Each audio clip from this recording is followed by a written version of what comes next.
Today on Mysterious Writings, Where Did Warm Waters Halt? In Forrest Fenn's poem. Join us.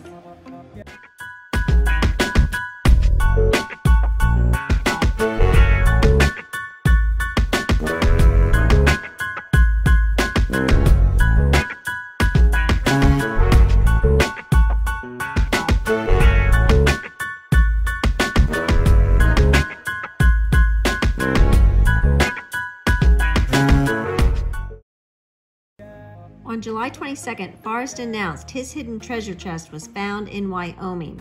Where then did Where Warm Waters Halt? Can it be narrowed down?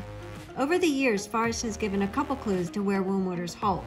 We knew it was the first clue. We knew it wasn't a dam. And we also knew certainly more than several searchers had identified the first clue correctly from the following Mysterious Writings question and answer.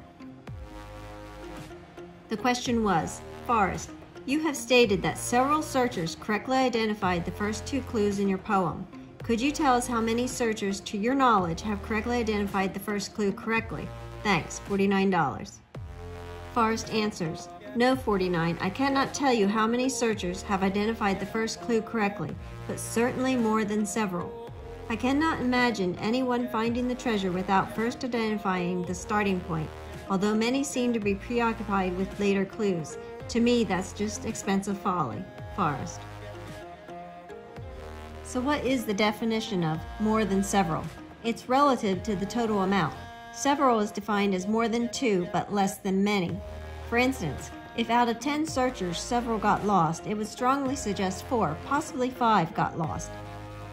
Not the majority of 6, 7, or 8 though, as 6 or 7 would most likely be many, and 8 and 9 would be most. Less than 4 would most likely be stated as a few searchers. So if out of 1,000 searchers several got lost, it's unlikely several suggests 4 now.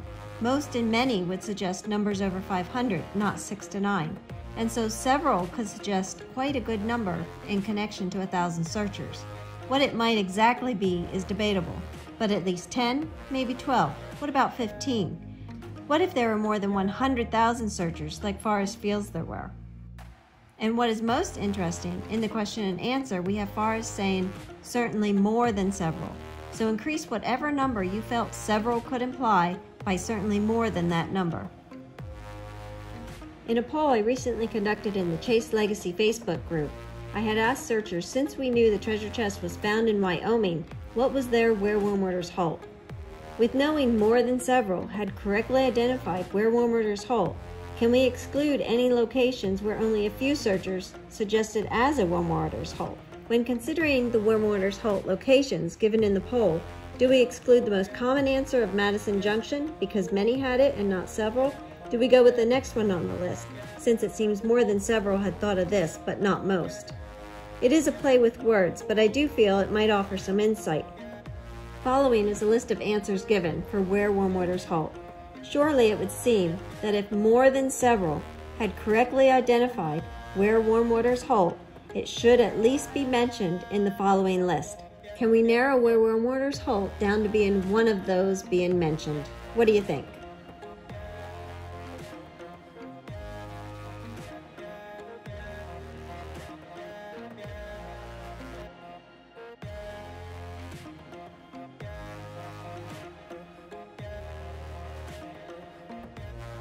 Thanks for watching, and we'll see you next time here at Mysterious Writings as we continue to talk about all things treasure.